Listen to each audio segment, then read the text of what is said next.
है, इसमें ग्राफ है, इस साइड पे आप देखें तो करंट है और दूसरी साइड पे एक्स एक्सिस पे वोल्टेज है।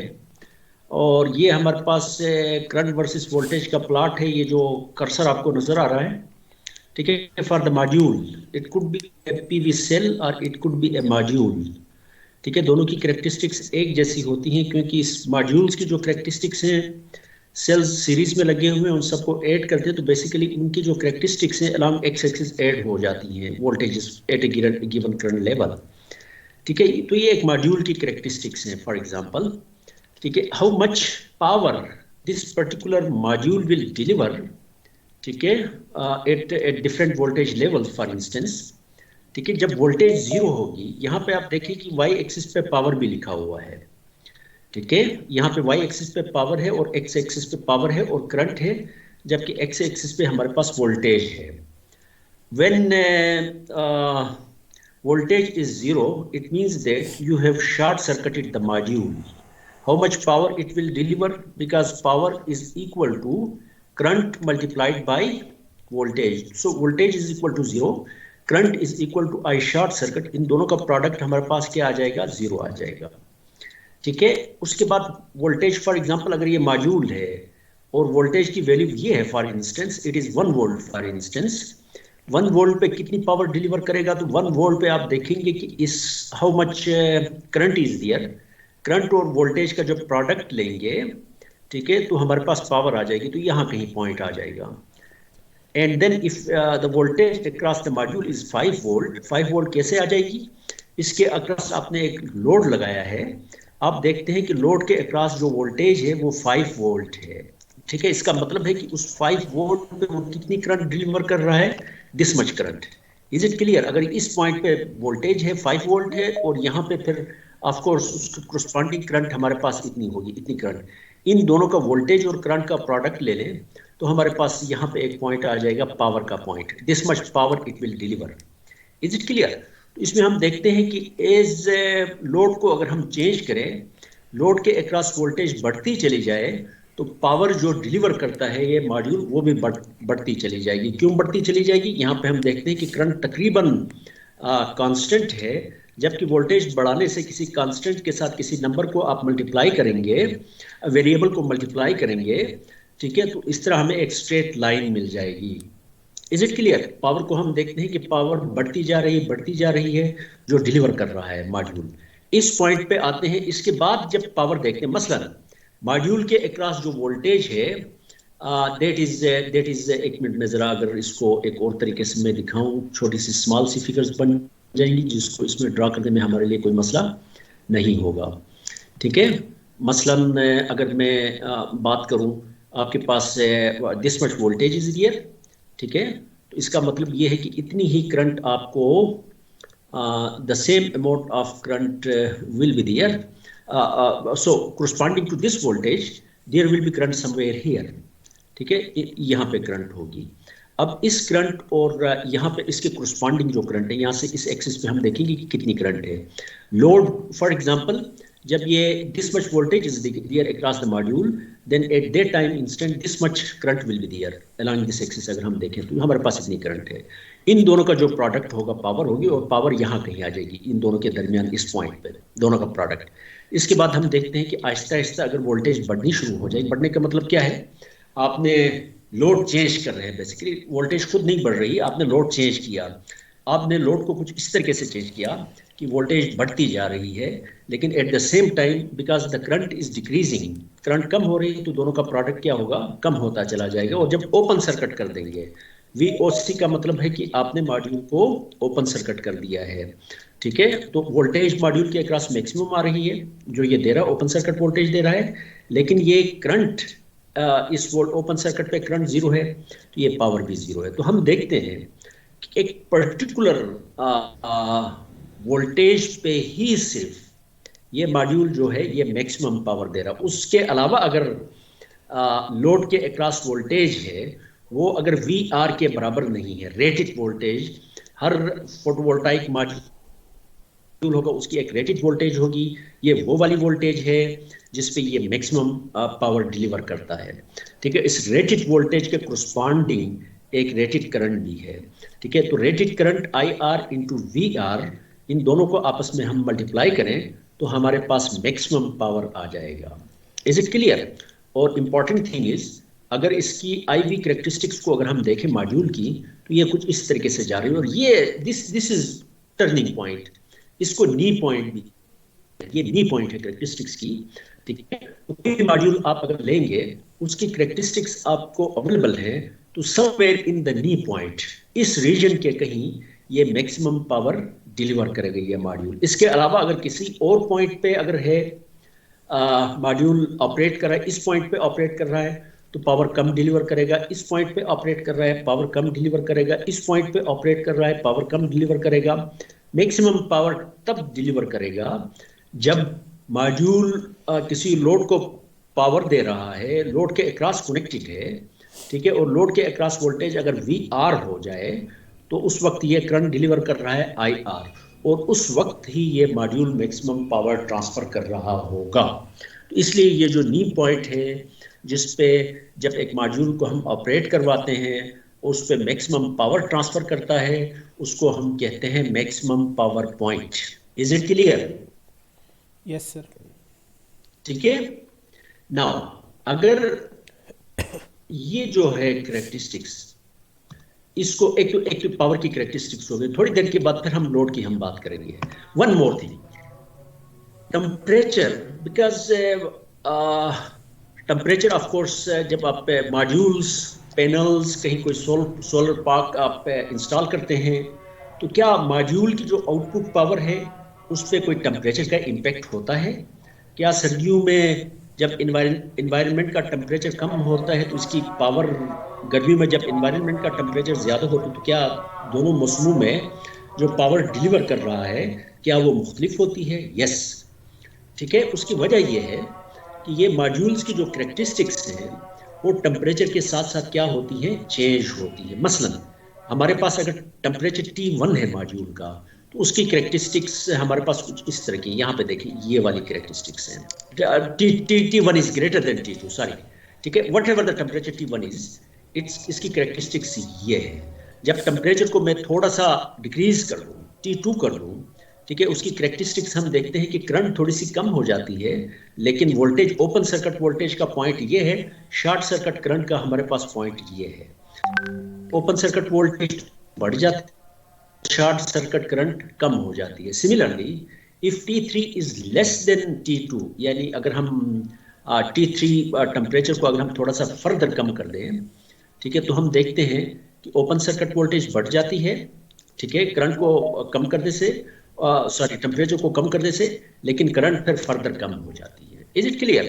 तो इसका मतलब ये हुआ कि अगर टेम्परेचर बढ़ना शुरू हो जाए मॉड्यूल का, ठीक है, इसकी ओपन सर्किट वोल्टेज कम होती है और इसकी जो करंट जो डिलीवर करता है ये बढ़ जाता है, ठीक है। तो इसकी पावर पे क्या फर्क पड़ता है? जब ओपन सर्किट वोल्टेज कम होती है तो हम देखते हैं कि ओवरऑल वोल्टेज इस तरफ शिफ्ट हुई है। जब वोल्टेज कम हो जाएगी तो इसका मतलब है कि ये पावर क्या करेगा, power is product of voltage and current, ठीक है। तो मैक्सिमम पावर पे क्या फर्क पड़ेगा, जब ये थोड़ा सा इस तरफ शिफ्ट, टेम्परेचर जब बढ़ना शुरू हो जाता है तो वोल्टेज कम होती है और करंट बढ़ती है। करंट के बढ़ने से पावर बढ़ जाती है, लेकिन वोल्टेज के कम होने से पावर कम होती है। तो ये जो पावर डिलीवर करेगा ये बेसिकली वोल्टेज कम होने से पावर कम हो जाएगी, करंट ज्यादा होने से पावर क्या हो जाएगी, ज्यादा हो जाएगी टेम्परेचर बढ़ने से, ठीक है।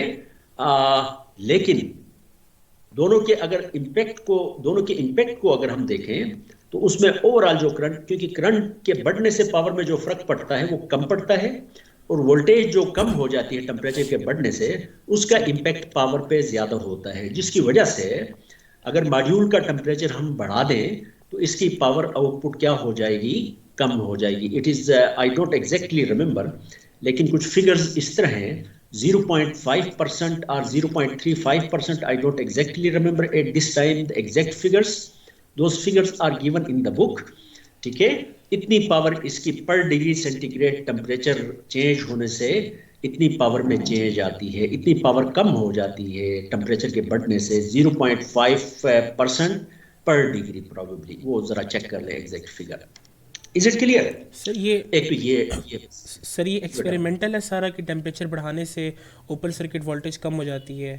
एक्सपेरिमेंटली हम ये देखते हैं नहीं, उसको कर्व को। थ्योरेटिकली भी उसको हम वो टेम्परेचर का इफेक्ट, क्योंकि डायोड की अगर आप इक्वेशन देखें, क्योंकि ये एक सिंपली एक डायोड है ना, फोटोवोल्ट वन, लेकिन उसमें आईपीएच अगर इसके मॉडल की बात करें तो उसमें आई शॉर्ट आई जो सेचुरेशन करंट है, अगर किसी डायोड के भी सेचुरेशन करंट टेम्परेचर के साथ क्या हो जाती, चेंज हो जाती है। ठीक है, उसके अलावा उसमें अगर आप नोट करें तो E raise to the power Q V divide by K T है, डायोड की जो इक्वेशन है, यस सर। उसमें फोटोवोल्टाइक मॉड्यूल की जो सेल है, उसके लिए मैथमेटिकल इक्वेशन करंट और वोल्टेज के दरमियान हमने देखी थी। वो आई पी एच एक constant current source minus I S into E raise to power Q V V D divide by K T, और उसके बाद इस फैक्टर के साथ ई के साथ जो फैक्टर है, इससे फिर हम वन माइनस करते थे। तो बेसिकली इसकी जो करंट और वोल्टेज जो है, इन दोनों के दरमियान जो रिलेशनशिप है, इसमें टी का फैक्टर भी आ जाता है उस इक्वेशन में। टी जो है, this is basically absolute temperature है। टेम्परेचर को चेंज करने से डायोड की कैरेक्टरिस्टिक्स क्या हो जाती है, चेंज हो जाती है। Is it clear? So these characteristics they will change. The important thing is, अब आपने एक मॉड्यूल मार्केट से खरीद के ले आए, ठीक है, इसको आपने घर में इंस्टॉल किया जहां पे गर्मी में बहुत ज्यादा गर्मी होती है, maybe it's temperature, because cell में से जब करंट फ्लो करती है, सोलर एनर्जी इसके ऊपर फॉल करती है, बहुत सारे सोलर रेडिएशन जो होती हैं वो इलेक्ट्रिसिटी में कन्वर्ट हो जाती है, एनर्जी सोलर रेडिएशंस में। और सोलर रेडिएशन के बहुत सारे फोटॉन्स हैं, वो they do not, their energy is not converted into electricity. ठीक है, उसकी वजह से फिर वो of course they dissipate their heat, their energy is dissipated in the form of heat, जिसकी वजह से आपका सोलर मॉड्यूल है उसका टेम्परेचर बढ़ जाता है। It might become 70 degree centigrade, जबकि थर्ड में उस वक्त टेम्परेचर है, फॉर एग्जांपल एम्बिएंट टेम्परेचर है 45 degree centigrade for instance. Is it clear? इसका मतलब ये हुआ कि 70 डिग्री सेंटीग्रेड पे इसकी पावर डिफरेंट होगी, 60 डिग्री सेंटीग्रेड अगर सेल का टेम्परेचर है उसकी पावर डिफरेंट होगी, सर्दियों में मे भी सेल का टेम्परेचर 35 डिग्री सेंटीग्रेड है, उस वक्त इसकी पावर आउटपुट ज्यादा होगी। ठीक है, सो डिफरेंट, अगर टेम्परेचर आपको पता है, सेल का टेम्परेचर क्या है, किसी एम्बिएंट टेम्परेचर आपको पता है, एम्बिएंट टेम्परेचर फॉर एग्जांपल 45 है, तो क्या उस एम्बिएंट टेम्परेचर पे हम सेल का टेम्परेचर निकाल सकते हैं?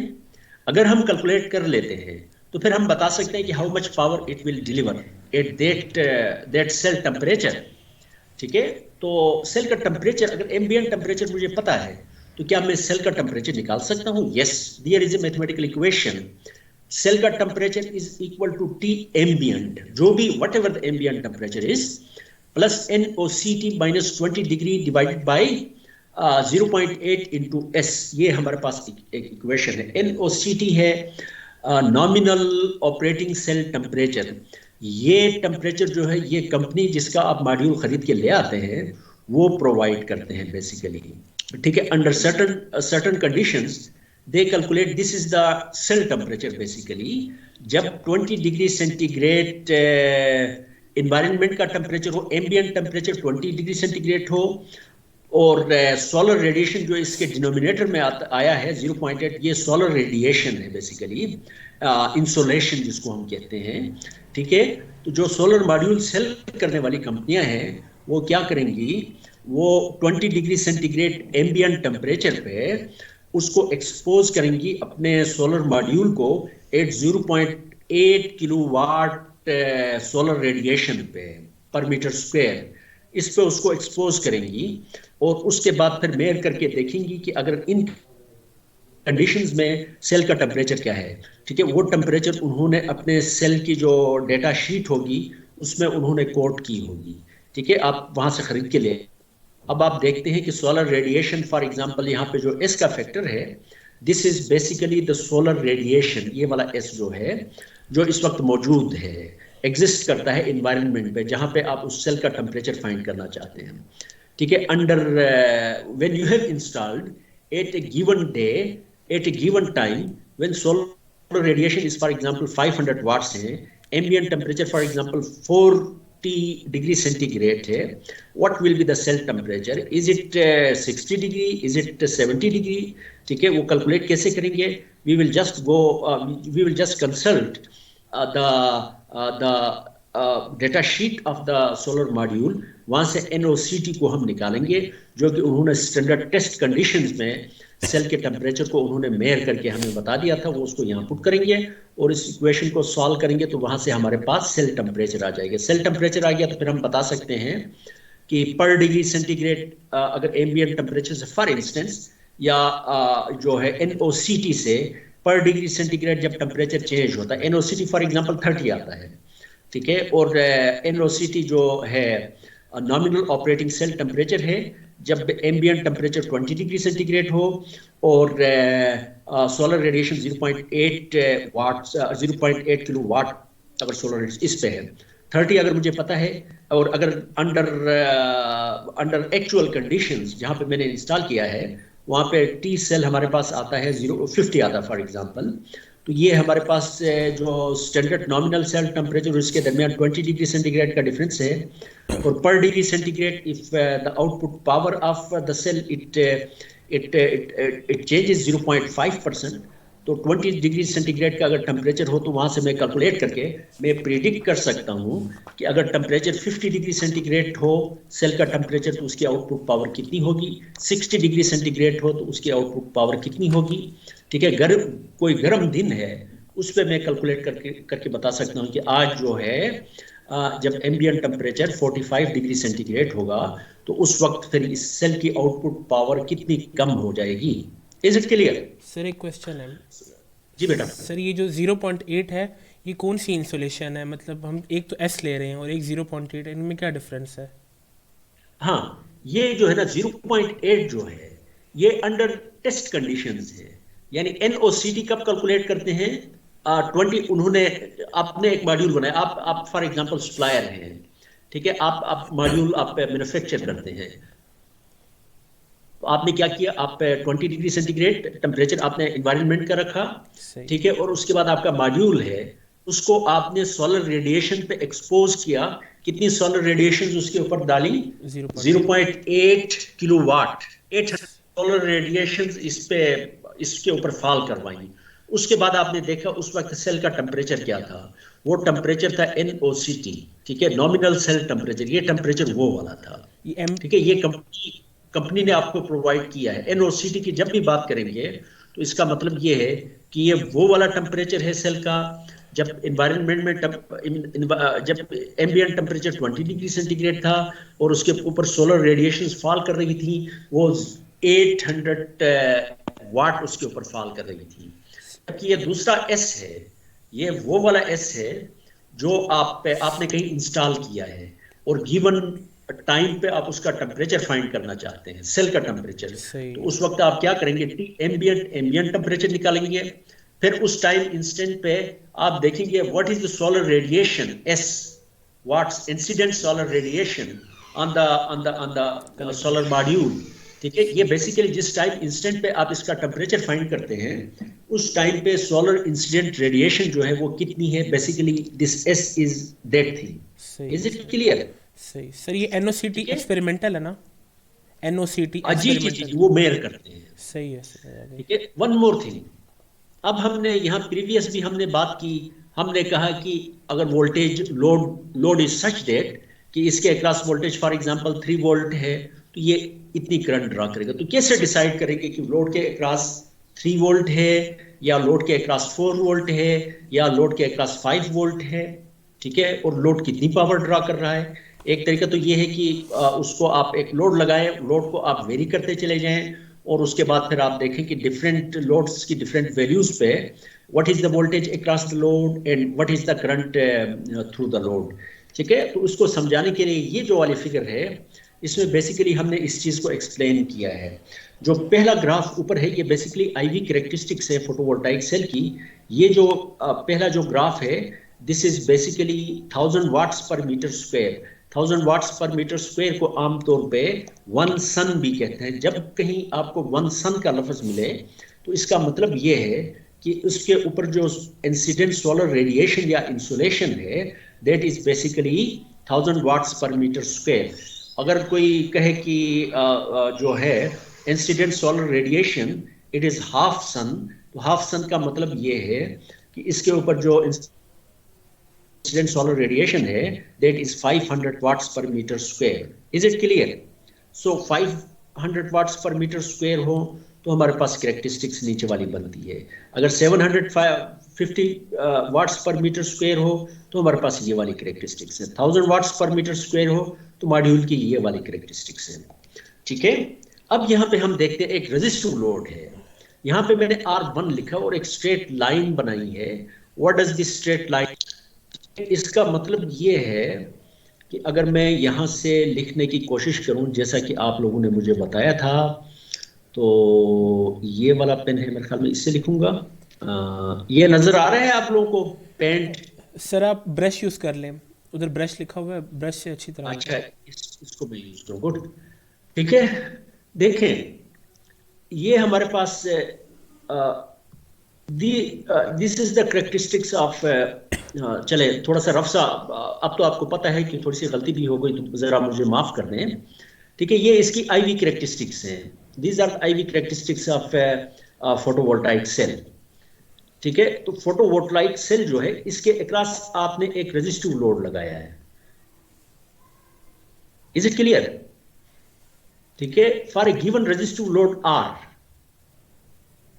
ठीक है, a photovoltaic module, how much voltage will be there and how much current will flow through this resistance, वो कैसे निकालेंगे? तो हमेशा एक चीज याद रखें, जब भी अगर कोई लोड आपको, इवन मोटर है आपके पास, इंडक्शन मोटर है, ठीक है, उसकी जो आउटपुट होती है of course its speed torque characteristics of the induction motor की। आप लोड इसके ऊपर आप इसके शाफ्ट में आप लोड लगाते हैं तो हम क्या करते हैं, ऑपरेटिंग पॉइंट क्या हो, किस स्पीड से रोटेट करेगी, उसके लिए जो लोड है, हर लोड की भी अपनी, जब उसको रोटेट करवाते हैं तो उसके एक स्पीड टॉर्क कैरेक्टरिस्टिक्स होती हैं। उसको फिर मोटर की स्पीड टॉर्क कैरेक्टरिस्टिक्स के ऊपर ओवरलैप करते हैं, फिर आप देखते हैं कि ये ऑपरेटिंग पॉइंट क्या होगा, किस स्पीड से रोटेट करेगी। तो यहाँ पे मैंने एक रेजिस्टिव लोड लगाया है। ठीक है, तो what will be the voltage, इसको मैंने एक सोलर पैनल के साथ, ये कहाँ चला गया पता नहीं, वेयर इज दिस, अच्छा यहाँ पे है, यहाँ पे एक फोटोवोल्टाइक सेल है। ठीक है, how much current will be there and how much voltage will be there across this resistance R। अगर R1 है तब करंट कितनी होगी और वोल्टेज कितनी होगी, R2 है तब करंट कितनी होगी, वोल्टेज कितनी होगी, ये मैंने निकालना है। यहाँ पे देखें, here we have I and V, IV characteristics हैं फोटोवोल्टाइक मॉड्यूल की, तो लोड की भी हमें IV कैरेक्टरिस्टिक्स निकालनी पड़ेंगी। तो लोड की IV कैरेक्टरिस्टिक्स कहाँ से आएंगी? It's very simple, the Ohm's law that you have studied in your first semester during your FSC, V is equal to I into R। ये हमारे पास इक्वेशन है। ठीक है, ये हमारे पास इक्वेशन है। इस इक्वेशन को फिर मैं लिख सकता हूँ simply, I can write it I is equal to, क्योंकि यहाँ पे Y एक्सिस पे I है, इसको मैं लिख सकता हूँ I is equal to 1 over R into V। Is it clear? ये मेरे पास इक्वेशन आ जाएगी ना। और ये किसकी इक्वेशन है? ये वाला जो फैक्टर है, this is a constant. So इस इक्वेशन को मैं कह सकता हूं I is equal to M into V। तो ये किसकी इक्वेशन है? It is a straight line. Yes sir. Is it clear? तो V यहां पे है और I यहां पे है, तो ये एक straight, for a given value of R, ये एक स्ट्रेट लाइन आ जाएगी मेरे पास। ठीक है, R की वैल्यू फिक्स है तो एक स्ट्रेट लाइन आ जाएगी। तो इसका मतलब है, मसलन फॉर एग्जांपल यहाँ पे 10 में लिखता हूं तो यहाँ पे 0.1 आता है, I is equal to 0.1 into V। तो उसको मैं प्लॉट करता हूं तो ये इक्वेशन आती है। तो इसका मतलब ये हुआ कि अंडर गिवन कंडीशंस 1 सन है। ठीक है, तो उस वक्त ये इसकी इक्वेशन, लोड की कैरेक्टरिस्टिक्स और फोटोवोल्टाइक मॉड्यूल है उसकी कैरेक्टरिस्टिक्स यहाँ पे एक दूसरे को क्रॉस कर रही हैं। So what will be the voltage across the module? This much will be voltage. And what will be the current through the register? This will be the current. What will be the voltage through the register? This will be the voltage. Did you get my point? R को अगर मैं बढ़ाऊं तो ये line के ये वाला slope जो है वो क्या होना शुरू हो जाएगा, कम होना शुरू हो जाएगा। इसका मतलब ये हुआ कि यहां से फिर at a given R, for example ये आर वेरिएबल है, ठीक है, at a given value of R हमारे पास ये लाइन आ गई, this this is the operating point. उसके बाद आर की वैल्यू को मैंने थोड़ा सा बढ़ाया, तो इसका मतलब ये हुआ कि ये स्लोप थोड़ी सी कम हो गई, और कम वाली स्लोप के साथ अगर मैं ये लाइन ड्रा करूं तो what I get is I will get this type of line for instance. Yes sir, more इसका वोल्टेज। मतलब है कि आर की वैल्यू को मैं बढ़ाऊं तो this much will be the voltage and this much will be the current through the ये असल में बहुत ही छोटा कर्सर है, इस वजह से जो है ना मुझे नजर नहीं आ रहा है समटाइम्स, ठीक है। तो ये हमारे पास करंट होगी आर की वैल्यू। आर की वैल्यू को मैं ये जो है इससे कम करता हूं, मजीद कम करता हूं, तो ये लाइन जो स्ट्रेट लाइन है इस तरफ शिफ्ट होना शुरू हो जाएगी। Did you get my point? Yes sir. इसका मतलब ये है कि लोड को चेंज करने से what is the voltage across the load वो चेंज हो जाएगी, and what is the current through the load वो चेंज हो जाएगी। और कितनी होगी वो फिर दोनों की कैरेक्टरिस्टिक्स को एक दूसरे के ऊपर मैं ओवरलैप करूंगा, वहां से फिर मुझे ऑपरेटिंग पॉइंट मिल जाएगा। Did you get my point? Yes sir, आगे समझ। Good good. Now one more thing, इसको मैं अगर मिटाऊं तो इससे सर मिटाऊंगा control, sir control Z press करते जाएं बार बार। Control Z. बड़ा हो जाएगा। सर बल्कि आप न्यू फाइल ले लें, कोई मसला नहीं है। फाइल पे क्लिक करें, ऊपर फाइल पे कैसे? टॉप लेफ्ट पे सर। कंट्रोल किसको? सर टॉप लेफ्ट पे क्लिक करें, फाइल पे आप न्यू न्यू फाइल ले लें। अच्छा हाँ, न्यू फाइल ले लेता हूँ। गुड। अस्सलाम वालेकुम सर। जी सर। वो कहाँ हो रहा है ये दिन करते हुए घूमता है? सर ये ऊपर मैकेनिकल डिपार्टमेंट में उनके जो ऑफिस जो है ना वहाँ पे बैठा है। जी सर। और सर आप ठीक हैं? अल्हम्दुलिल्लाह सर, अल्हम्दुलिल्लाह। हाँ, अब देखें एक और चीज। Here I have the IV characteristics, ठीक है। ये मॉड्यूल की, ये कर्सर जो है ना मुझे नजर नहीं आ रहा, पता नहीं कहाँ फिर रहा है। आप लोगों को नजर आ रहा है? जी सर, नज़र आ रहा है। किस जगह पे? अच्छा यहाँ पे, ठीक है। असल में इसकी पता नहीं चेंज करें, इसका कलर कर्सर को बड़ा कर सकते हैं मोटा सा। सर आप इसकी जगह पेंसिल यूज कर लें पेंसिल। ऊपर। हाँ, पेंसिल मेरे ख्याल में यूज करता हूँ, ठीक पेंसिल है। बहुत ये छोटी वैसे। तो लेकिन ये फिर यही बन गया। सर कलर चेंज सर करें नहीं। पेंसिल का, पेंसिल का कलर चेंज करें। अच्छा ठीक है, ठीक है, ये हो गया। गुड, ठीक है। चलो इसी को भी यूज करता हूँ, ठीक है। ये फिर ब्लैक हो गया। सर कलर हाँ सही है। हाँ, ये कैरेक्टरिस्टिक्स हैं। ये वन सन पे है, 1s लिखता हूँ। वन सन का मतलब आप लोग समझ गए होंगे, ठीक है। 1s वन सन। अब अगर हाफ सन हो जाए तो इसकी कैरेक्टरिस्टिक्स क्या होंगी? This characteristics will be something like this, इसी तरह की होंगी ना, थोड़ी सी नीचे आएंगी। हाफ सन पे करंट वन सन के मुकाबले में यहाँ पे आई है, और यहाँ पे हमारे पास V है। हाफ सन पे वन सन के मुकाबले में करंट हाफ हो जाएगी।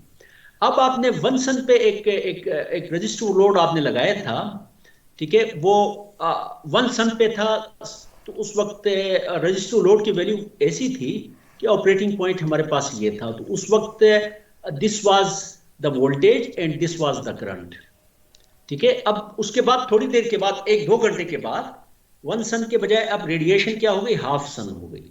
यहां पे हम देखते हैं कि ऑपरेटिंग पॉइंट ये है। उसके बाद ऑपरेटिंग पॉइंट सारा दिन क्या होता रह रहा है? सारा चेंज हो रहा है। इस टाइम इंस्टेंट पे दोपहर को वन सन था, उस वक्त this much current was there and this much voltage was there. लेकिन उसके बाद थोड़ा सा कोई 2 बजे के करीब हाफ सन हो गया, तो उस वक्त लोड के अक्रॉस वोल्टेज कम हो गई और लोड के अक्रॉस थ्रू करंट भी कम हो गई, ठीक है। तो इसका मतलब ये हुआ, क्योंकि मॉर्निंग से इवनिंग सारा दिन अगर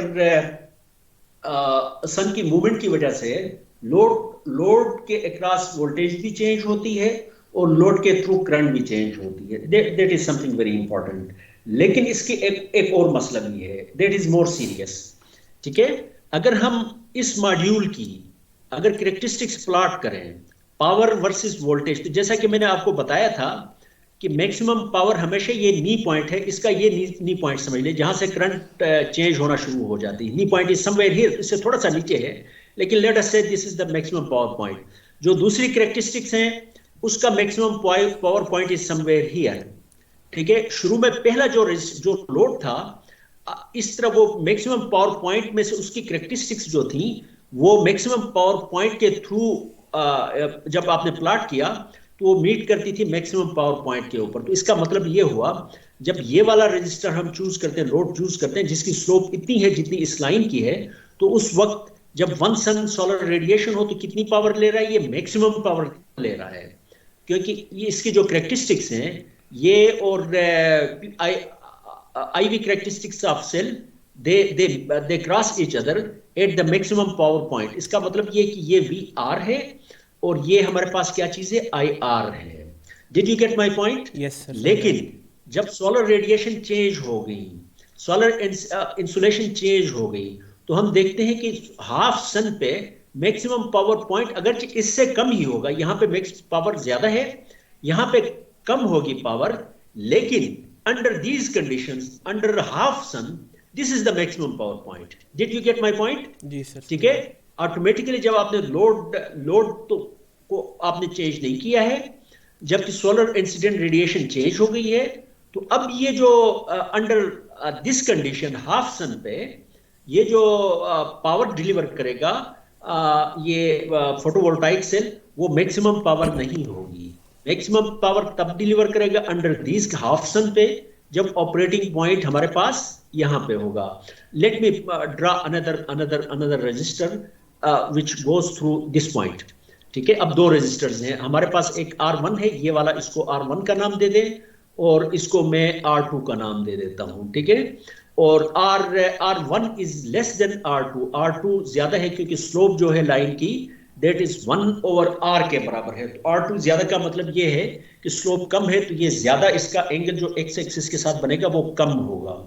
ठीक है, जब सोलर रेडिएशन 1 सन थी, इसको ऑपरेटिंग पॉइंट यहाँ पे था, तो ये मैक्सिमम पावर ले रहा था, या photovoltaic cell maximum power deliver कर रहा था। लेकिन एक और मॉड्यूल है, for example exactly same module है, उसके अक्रॉस आपने R2 आपने कनेक्ट किया था।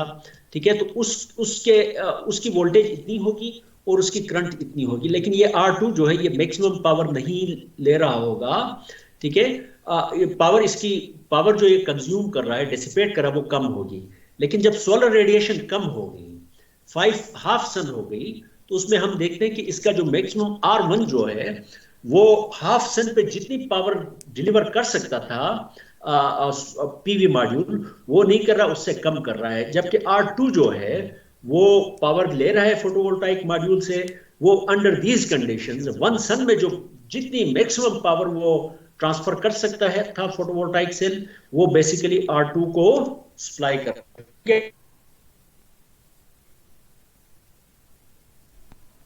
हेलो सर, आपकी आवाज जी बेटा समझ आ गई? जी सर समझ आई है।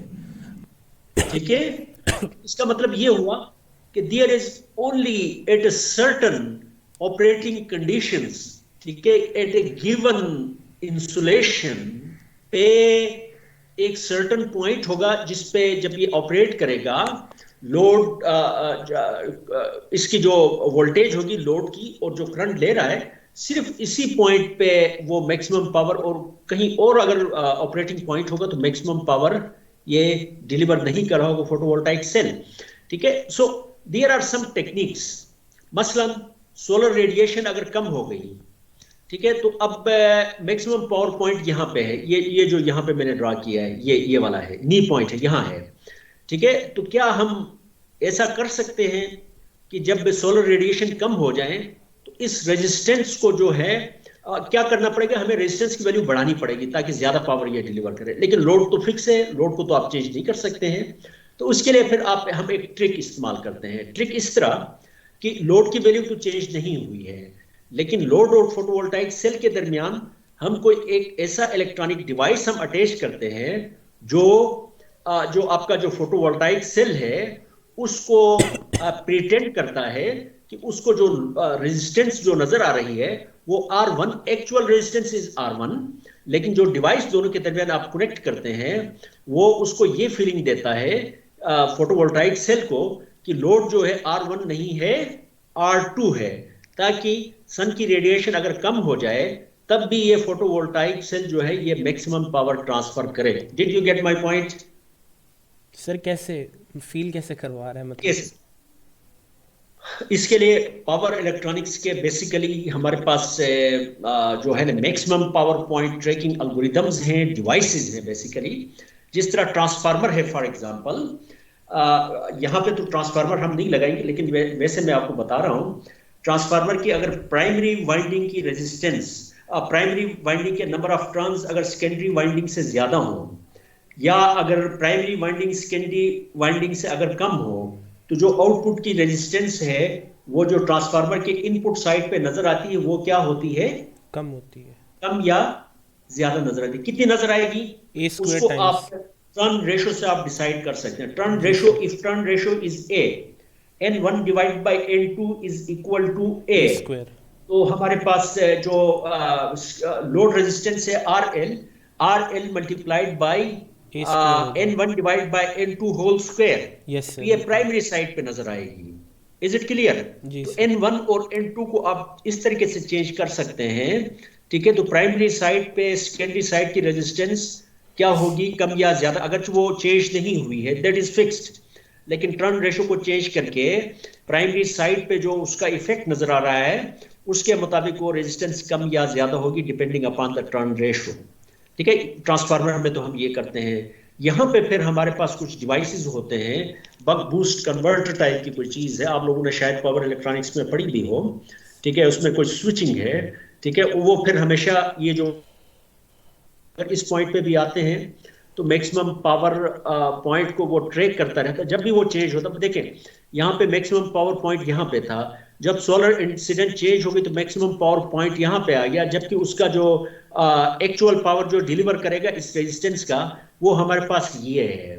Actual power, actual operating point ये होगा, ऑपरेटिंग पॉइंट ये होना चाहिए। तो जो आप बक बूस्ट कन्वर्टर जो आप लगाते हैं उनके दरमियान तो उसकी जो स्विचिंग है, स्विचिंग फ्रीक्वेंसी को इस तरीके से चेंज करते हैं, वो हमारे उसमें नहीं है, वो पावर इलेक्ट्रॉनिक्स में इंशाल्लाह कहीं आप पढ़ेंगे, ठीक है? तो वो फिर आप ये समझ लें कि फोटोवोल्टाइक सेल को रेजिस्टेंस R1 नजर आने के बजाय फोटोवोल्टाइक को इफेक्टिव रेजिस्टेंस जो नजर आएगी वो R2 के बराबर होगी। सो फोटोवोल्टाइक सेल जो है या मॉड्यूल जो है वो इस कंडीशन में भी मैक्सिमम पावर डिलीवर करेगा, क्योंकि वो समझता है कि मेरे साथ R2 रेजिस्टेंस लगा हुआ है, ठीक है? तो ये एक बहुत बड़ी एक कहानी है। Maximum power point trekking algorithms हैं, बहुत सारे एल्गोरिदम्स लोगों ने डेवलप किए हैं, ठीक है? और डिवाइसेस हैं, उनको जब आप इस्तेमाल करते हैं, माइक्रो प्रोसेसर्स में प्रोग्रामिंग करते हैं, ठीक है? वो पावर को मेयर करते रहते हैं, जब भी पावर थोड़ी सी डिविएट होती है आप सर्च करते रहते हैं कि मैक्सिमम पावर पॉइंट कहाँ पे है, वहाँ से फिर आप उसकी फ्रिक्वेंसी को आप चेंज करते हैं और उसके बाद फिर आप उसको मैक्सिमम पावर पॉइंट पे, हमेशा ऑपरेटिंग पॉइंट यहाँ पे, यहाँ से इस पॉइंट से यहाँ पे शिफ्ट हुआ था, लेकिन maximum power point trekking algorithms की मदद से इस पावर पॉइंट को यहाँ के बजाय आप यहाँ शिफ्ट करते हैं। लोड इज स्टिल R1, लेकिन जो डिवाइस फोटोवोल्टाइक सेल है उसको बेसिकली आप ये समझ लें आसानी के लिए कि उसको फिर जो रेजिस्टेंस है वो R2 नजर आती है, R1 नजर नहीं आती है। Is it clear? So that's something very good.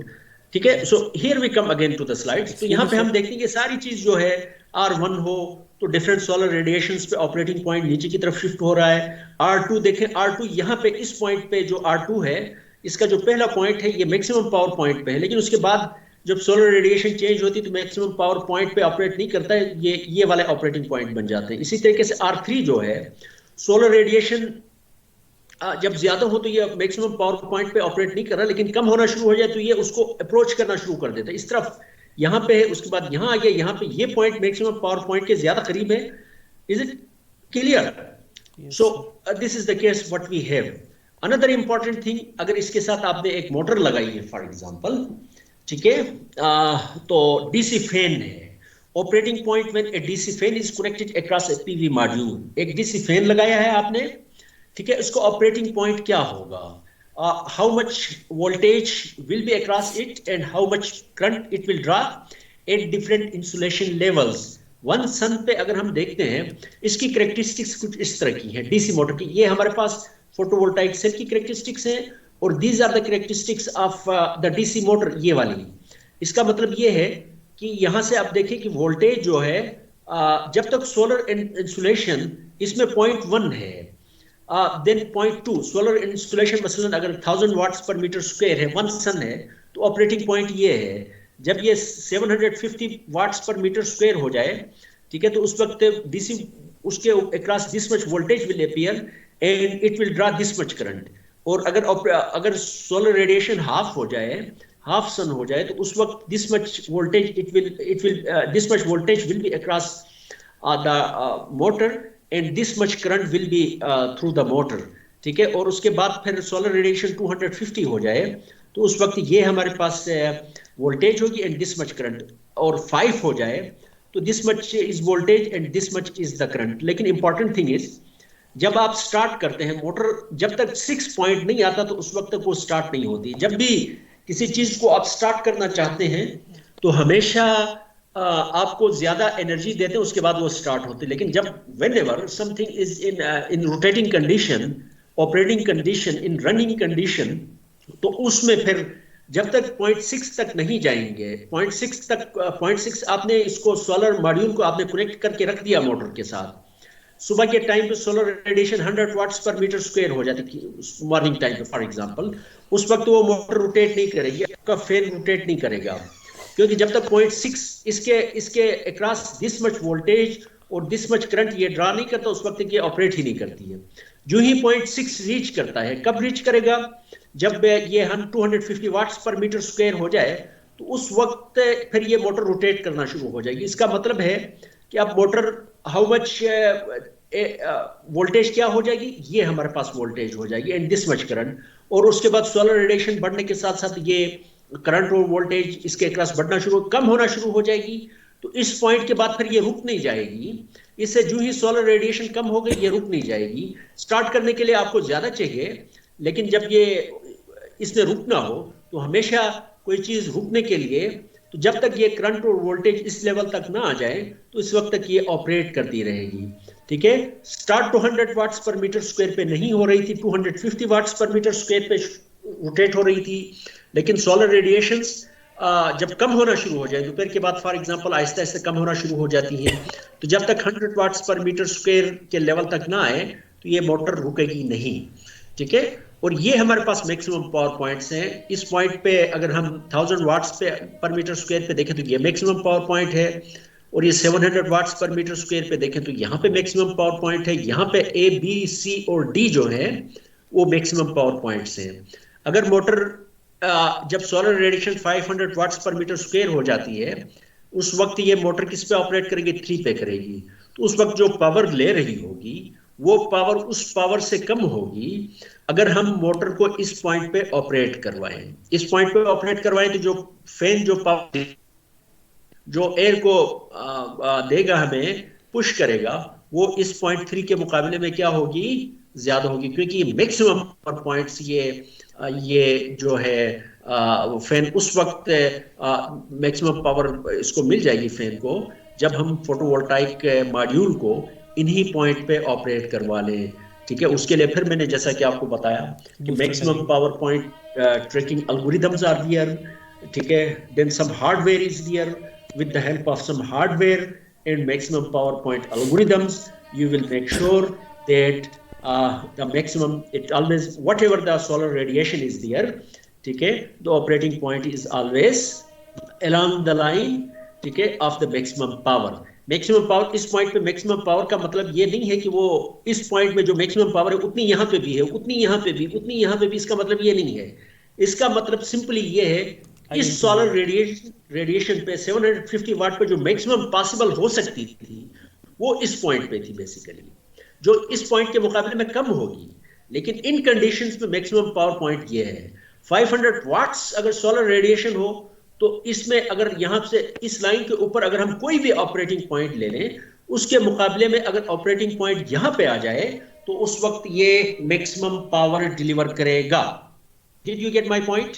Sir, ये जो आप मैक्सिमम पावर बता रहे हैं, ये पावर वो है जो कि हमें फैन देगा, आउटपुट पावर मॉड्यूल से ये एब्जॉर्ब करेगा, क्योंकि करंट और वोल्टेज है ना, करंट और वोल्टेज का इन दोनों का प्रोडक्ट पावर है। डीसी मोटर है, डीसी मोटर में से जो करंट जा रही है 1 एम्पियर है, और 10 वोल्ट्स क्या है, 10 वोल्ट्स इसकी वोल्टेज है फॉर एग्जांपल, तो 10 वाट्स ये डीसी मोटर ले रही है। ऑफ कोर्स ये कोई लोड को ड्राइव कर रही है, तो जितनी करंट पावर ले रही उसकी कोई एफिशिएंसी होगी, जितनी पावर ले रही है उसका कोई फ्रिक्शन आउटपुट पे आपको देगा। सही तो सही। मैकेनिकल अगर कोई लोड कोई लिफ्ट है तो कितनी वेट की चीज को ऊपर उठा रही है, किस स्पीड से उठा रही है, वहां से आप पावर कैलकुलेट करेंगे।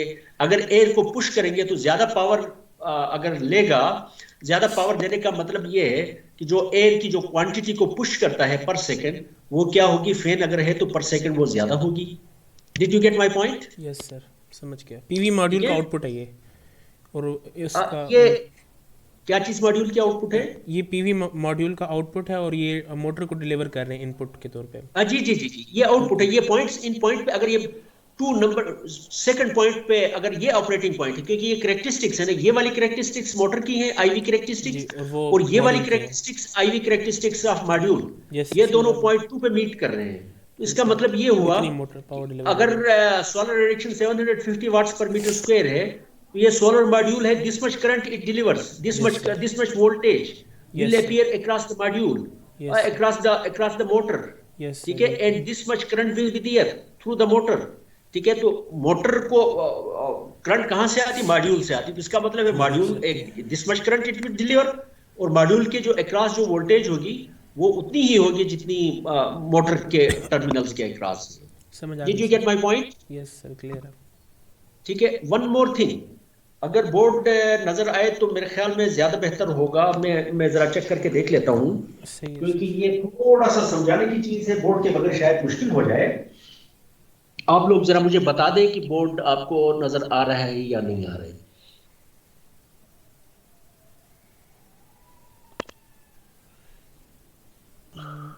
सर, करीब कर लें तो आ जाएगा शायद नज़र, बहुत दूर है। अच्छा, एक मिनट बेटा, एक मिनट।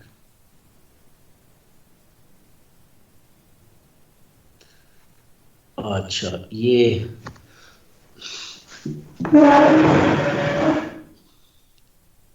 मैं थोड़ा सा मोटा मोटा करके लिखता हूँ ना, आप सर, मुझे बता दें नजर नहीं आया। सर अभी भी बहुत दूर है बोर्ड। आप जरा चेक करके मुझे बता दें, ये लाइन नजर आ रही है? सर नज़र आ रही है, लेकिन बहुत ब्लर किस्म की आ रही है। आप करीब करें मजीद, अगर करीब हो सकते हैं, क्योंकि बोर्ड बहुत छोटा नज़र आ रहा है।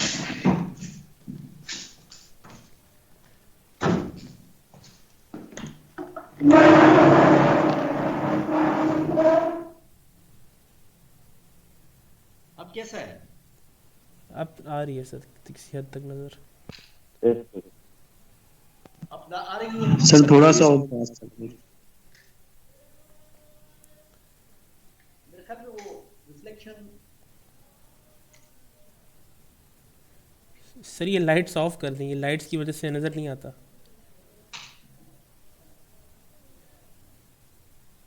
यस सर, अब सही है। सही नजर आ रहा है? जी सर। ये बेसिकली आईवी कैरेक्टरिस्टिक्स, ये हमारे पास बी है और ये हमारे पास आई है, नजर आ रहा है? जी सर। ठीक है।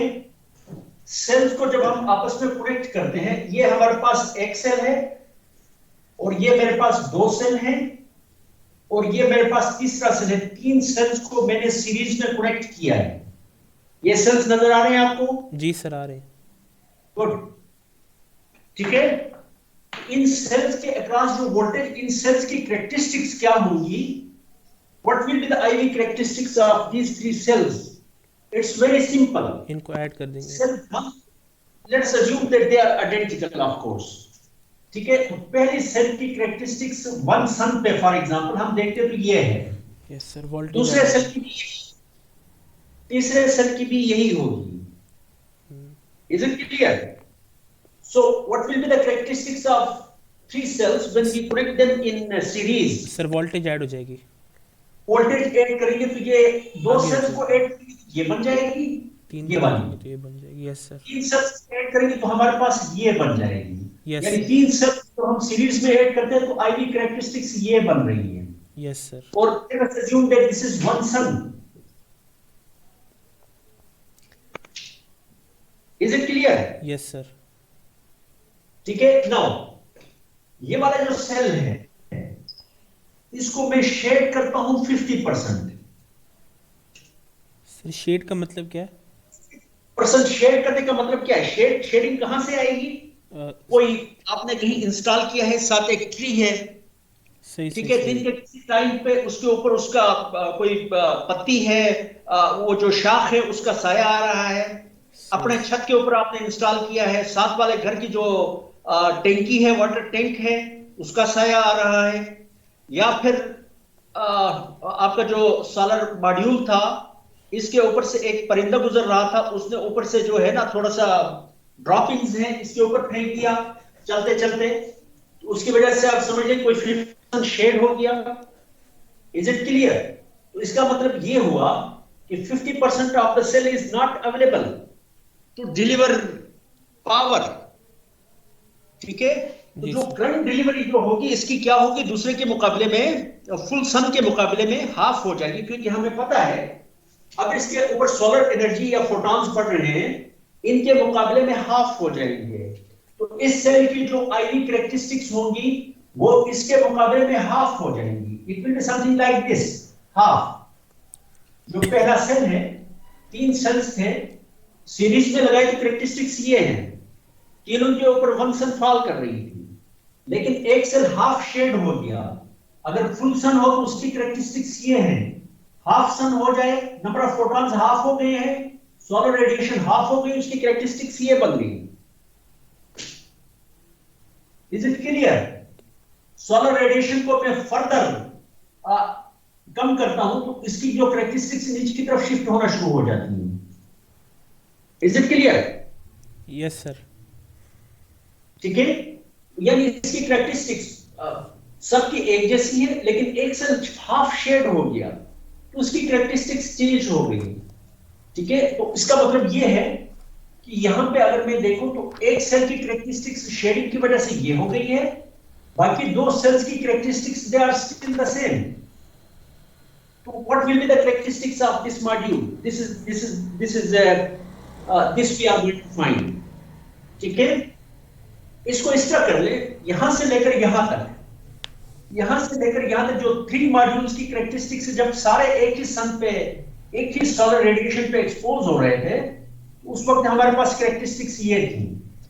यहां से लेकर यहां तक जब करंट का लेवल यहां से लेकर यहां तक आता है तो उस वक्त तक इन सब की जो आई और वी की जो कैरेक्टरिस्टिक्स है वो एक जैसी है। तो इसका मतलब है कि अगर ये सेल हाफ सेल जो शेड हो जाए तो इसकी जो कैरेक्टरिस्टिक्स है इस लेवल तक उस कैरेक्टरिस्टिक्स में कोई चेंज नहीं आती। तीनों सेल्स की अगर वोल्टेज में ऐड कर दूं, शेडेड सेल की वोल्टेज ऐड कर दूं, इस करंट पे शेडेड सेल भी उतनी वोल्टेज दे रहा है जितनी ये दे रहा है, जितनी ये दे रहा है, इन सबका सम फिर हमारे पास ये आ जाएगा। ठीक है। करंट की वैल्यू थोड़ी सी बढ़ गई, इस करंट पे भी ये भी उतनी ही वोल्टेज दे रहा है जितनी ये दे रहा है और जितनी ये दे रहा है, सबका सम ले लो तो ये वाला पॉइंट आ जाएगा। ठीक है। लेकिन जब मैं इस पॉइंट को क्रॉस करता हूं तो हम देखते हैं कि इसके बाद ये जो शेडेड सेल है इसकी वोल्टेज आहिस्ता आहिस्ता क्या होना, जब इस करंट इस लेवल से बढ़ना शुरू हो जाए तो इसकी वोल्टेज आहिस्ता आहिस्ता क्या होना शुरू हो जाती है, कम होना शुरू हो जाती है। Did you get my point? ठीक है। तो इस पॉइंट पे जब करंट इतनी डिलीवर कर रहा है तो इस वक्त इसकी वोल्टेज क्या होगी? ये जो सेल है, ये 2 सेल है, दोनों सेल्स की कैरेक्टरिस्टिक्स है, दोनों सेल्स की वोल्टेज प्लस ये वोल्टेज। अगर तो ये शेड ना होता तो इसकी वोल्टेज भी उतनी ही होती, इसका भी ये वाला पॉइंट होता, तीनों ऐड हो जाते और ये पॉइंट मुझे मिल जाता। लेकिन चूंकि ये शेड हुआ है इसके आउटपुट वोल्टेज बाकी 2 के मुकाबले में क्या कम है।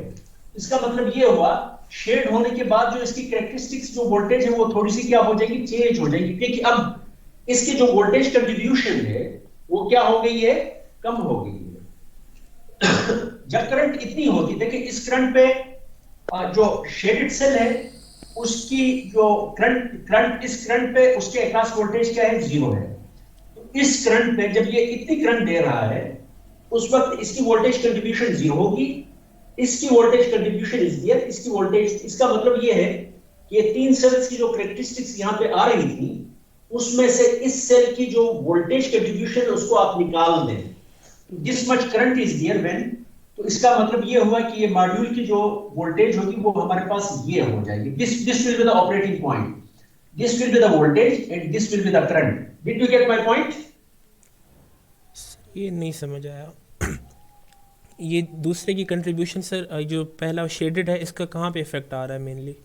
देखिए शेडेड की देखिए ये वाली जो कैरेक्टरिस्टिक्स है, ये वाली, ये तीनों की वोल्टेजेस का सम है ना। जी सर बिल्कुल। मसलन 1 एम्पियर करंट एक तीन सेल्स है, इसके अक्रॉस आपने एक लोड लगाया है,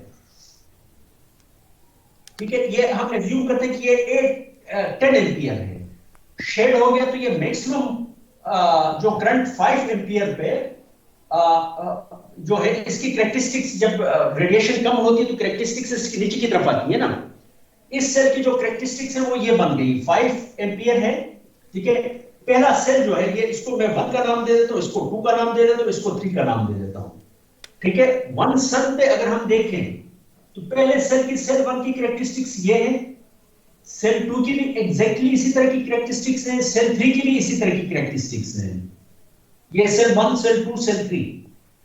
लेकिन जब ये शेड हो जाता है तो ये हमारे पास कितनी करंट दे रहा था? 10 एम्पियर दे रहा था, ये भी 10 एम्पियर दे रहा था, ये भी 10 एम्पियर दे रहा था, ठीक है। तो लोड के अक्रॉस जो वोल्टेज है वो किसके बराबर होगी? At given current level. For example 1 ampere पे वोल्टेज, जो लोड के अक्रॉस वोल्टेज कितनी होगी, तो हम यहां पे देखते कि 1 एम्पियर पे इस सेल के अक्रॉस कितनी वोल्टेज है, प्लस 1 एम्पियर पे इस सेल के अक्रॉस कितनी वोल्टेज है, प्लस 1 एम्पियर पे इस सेल के अक्रॉस कितनी वोल्टेज है। That will be the voltage across the load. बिल्कुल। Is it clear? और वो ये वाला पॉइंट आ जाता है, जी सर। तीनों की सम होगी ना वोल्टेज। जी सर ऐसे ही होगा। कॉमन सेंस भी, जो वोल्टेज ये कर रहा है, जो वोल्टेज ये कर रहा है, जो वोल्टेज ये कर रहा है, करंट सब के थ्रू क्या होगी? सेम होगी, because all of them are in series, ठीक है। लेकिन जब ये शेड होता है, इसका मतलब ये हुआ कि इसकी जो कैरेक्टरिस्टिक्स हैं, सेल 3 जो है ये 10 एम्पियर के बजाय ये कितनी एम्पियर दे रहा है? 5 एम्पियर। इसकी कैरेक्टरिस्टिक्स ये हो गई है। पहले इसकी कैरेक्टरिस्टिक्स ये थी, शेड होने के बाद इसकी कैरेक्टरिस्टिक्स ये हो गई। Is it clear? जी सर। अब ये जो वोल्टेजेस हैं, इसके अक्रॉस जो वोल्टेज आएगी, दिस की voltage plus this voltage plus this voltage. Is it clear? जी सर। जब ये 5 एम्पियर है, 10 एम्पियर, इसके अक्रॉस स्टिल 10 एम्पियर, इसके अक्रॉस स्टिल 10 एम्पियर, ये इसकी शॉर्ट सर्किट करंट है। ऑफ कोर्स बाकी कैरेक्टरिस्टिक्स हमारे पास ये है, ठीक है, लेकिन इसकी शॉर्ट सर्किट करंट कम हो गई है due to shading effect. When it delivers 1 ampere, इसके अक्रॉस वोल्टेज कितनी, इतनी वोल्टेज है शेडेड सेल के अक्रॉस। इसके अक्रॉस 1 एम्पियर पे ये वोल्टेज है, इसके अक्रॉस 1 एम्पियर पे ये वोल्टेज है। ये वाले कैरेक्टरिस्टिक्स 1 एम्पियर, 2 एम्पियर, 3 एम्पियर पे इसकी कैरेक्टरिस्टिक्स, इसकी कैरेक्टरिस्टिक्स और इनकी कैरेक्टरिस्टिक्स में कोई खास फर्क नहीं है। फर्क कहां पे आता है? when this इस पॉइंट पे, फॉर एग्जांपल अगर 4.5 एम्पियर करंट डिलीवर कर रहा है, जब 4.5 डिलीवर कर रहा है तो इसके अक्रॉस वोल्टेज कितनी है? इसके अक्रॉस वोल्टेज ये है, इसके अक्रॉस वोल्टेज कितनी है? इसके अक्रॉस स्टिल वोल्टेज से, इसके अक्रॉस वोल्टेज ज्यादा है, इसके अक्रॉस वोल्टेज ज्यादा, लेकिन इसके अक्रॉस वोल्टेज क्या है? कम है, क्योंकि इसकी कैरेक्टरिस्टिक्स नीचे शिफ्ट हुई है। जब सारी वोल्टेज को हम ऐड करेंगे तो यहां पे इसके अक्रॉस वोल्टेज क्या हो जाएगी? कम हो जाएगी। सही। Did you get my point? जी सर। ऐड करना है ना, सिंपली ऐड करना है। एक ये है, देखिए एक हमारे पास कैरेक्टरिस्टिक्स ये है एक सेल की,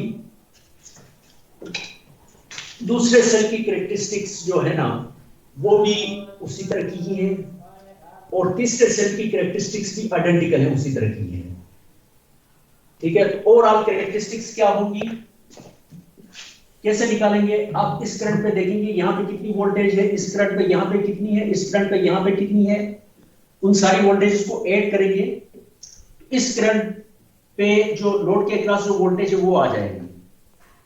फिर आप इस करंट पे देखेंगे कि यहाँ पे कितनी वोल्टेज है, इस करंट पे यहाँ पे कितनी है, इस सेम करंट पे यहाँ पे कितनी, तीनों वोल्टेजेस को जब this much 1 ampere is here, 1 ampere यहाँ से फ्लो करे, शेडेड नहीं है, फॉर एग्जांपल तीनों शेडेड नहीं है, तो 1 एम्पियर पे यहाँ कितनी वोल्टेज है, यहाँ पे कितनी वोल्टेज है, यहाँ पे इन सबको ऐड करेंगे तो लोड के क्रॉस वोल्टेज आ जाएगी, ये वाला पॉइंट आ जाएगा। ठीक है, फिर 2 एम्पियर पे देखें, फिर 3 एम्पियर पे देखें, इन सबको आपस में पॉइंट्स को आप प्लॉट करते चले जाएंगे तो हमारे पास ये वाली कैरेक्टरिस्टिक्स आ जाएगी, as if you have added the voltage in this direction. ठीक है, अब ये वाला सेल हाफ शेड, इसको शेड कर दिया, तो अब इसकी कैरेक्टरिस्टिक्स चेंज होकर हमारे पास ये बन गई है। Is it clear? Yes sir. तो इस पॉइंट पे 1 एम्पियर पे अगर हम देखें 1 एम्पियर करंट हो तो इसकी वोल्टेज ये है, इसकी वोल्टेज ये है, इसकी वोल्टेज ये है, इसकी ओरिजिनल कैरेक्टरिस्टिक्स ये थी। शेड हो गई तो यहाँ कुछ रीजन्स तक इसकी कैरेक्टरिस्टिक्स और अनशेडेड सेल की कैरेक्टरिस्टिक्स तकरीबन एक जैसी है।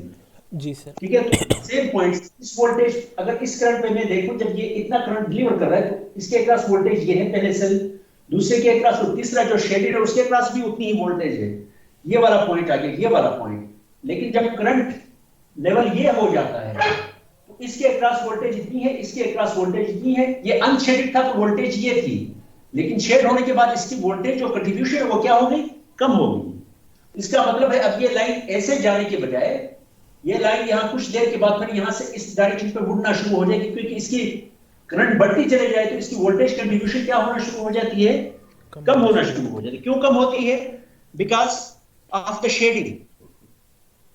जी sir. Did you get my point? जी सर, आगे समझ। ठीक है, but there is one issue is this.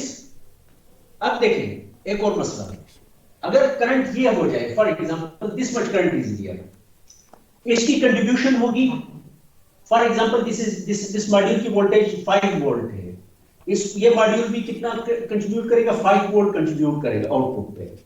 इस मॉड्यूल की वोल्टेज कितनी होगी, इसकी कंट्रीब्यूशन कितनी होगी, इसकी कैरेक्टरिस्टिक्स 5 एम्पियर जब ये डिलीवर कर रहा हो तो इसकी वोल्टेज को तो हमने उससे पहले ही यहां पे ही ले आए ना, इसकी कंट्रीब्यूशन कितनी होगी